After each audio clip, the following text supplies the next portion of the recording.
11 കൊല്ലം മുത്തുനബി തങ്ങളെ ഒട്ടിച്ചേർന്നു നടന്ന കസുവ എന്ന ഒട്ടകം മുത്തുനബി തങ്ങൾ പറഞ്ഞു നല്ല ലക്ഷണമുള്ളതാണ്, ഒരിക്കലും അത് മൂട്ടുകാട്ടിയിട്ടില്ല. ഹബീബായ സല്ലല്ലാഹു അലൈഹി വസല്ലം തങ്ങൾ റബീഉൽ അവ്വൽ 12 വഫാത്തായി. പിന്നെ കസുവ വെള്ളം കുടിച്ചിട്ടില്ല, ഭക്ഷണം കഴിച്ചിട്ടില്ല. ആ പട്ടിണി കിടന്ന മുത്തുനബി തങ്ങൾ വഫാത്തായ ദുഃഖത്തിൽ മരണപ്പെട്ടുപോയ വാഹനമാണ്. എത്ര വലിയ ഭാഗ്യമാണതിന് കിട്ടിപ്പോയത്. അതിന്റെ ഒരു കുളമ്പിന്റെ അടിയിലൊന്ന് ചേരാൻ കഴിഞ്ഞിരുന്നെങ്കിൽ നാളെ സ്വർഗത്തിലെത്തുമ്പോൾ ഒരു പരിഗണന കിട്ടിയേനെ.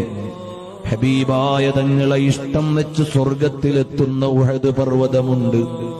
തങ്ങൾക്ക് വേണ്ടി കരഞ്ഞിട്ട് മദീനത്തെ പള്ളിയിൽ നിന്ന് സ്വർഗത്തിലെത്തുന്ന ഈത്തപ്പന മരമുണ്ട്.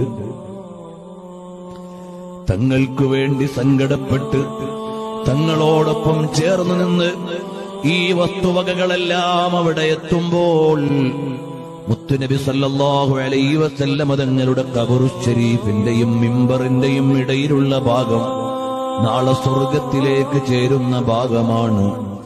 എത്ര വലിയ ഭാഗ്യമായി പോയി.